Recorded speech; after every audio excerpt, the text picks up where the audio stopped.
हाँ, हाँ, मैंने देखा है अपनी माँ को टॉयलेट की ताखे पर कपड़े के एक टुकड़े को छुपा के रखते हुए।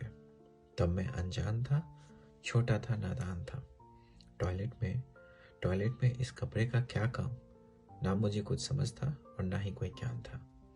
घर में मैंने खून के कुछ धब्बे महीने 2 महीने में जमीन पर गिरा देखा था। माँ देखो, यहाँ खून गिरा है, शायद किन्हीं के पैर में चोट लगा है। और माँ कहती थी, अरे कुछ नहीं बेटा, बिल्ली चूहे को मार के ले गई होगी।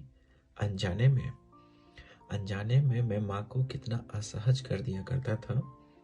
लगभग हर महीने वो कुछ न कुछ नया कहानी सुनाती थी और प्रकृति के दिए वरदान को अपने बेटे से छिपाती थी। शायद तब का यही समझ था, यही चलन था। तब ना मुझे भी कुछ समझ था और ना ही कोई ज्ञान था कि एक औरत महीने के 5 दिन और लगभग उसके पूरे जिंदगी के 5 या 6 साल पीरियड्स या माहवारी से गुजारती है। अब मुझे क्या पता कि ये माँ के माहवारी के समय के वो खून के धब्बे थे जो जमीन पर अक्सर दिख जाया करते थे। कभी कभी वो छोटे कपड़े के टुकड़े खिड़की पर पसारे हुए दिख जाते थे। अब मुझे क्या पता कि मैं इसी वरदान की वजह से धरती पर आया, अपने को धन्य पाया।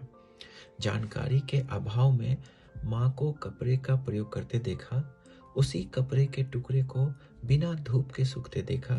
वो कितना अनहाइजेनिक था, वो कितना अनहाइजेनिक था, अब समझ में आता है। पर अब क्या, अब तो माँ बूढ़ी हो चली है।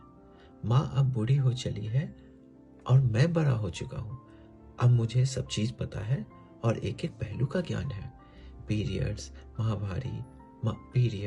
माहवारी, रजस्वला, मासिक जैसे अनेकों शब्द से हम अब इनसे परिचित हैं। अपने आप से कई बार पूछा, आखिर क्या है ये भला?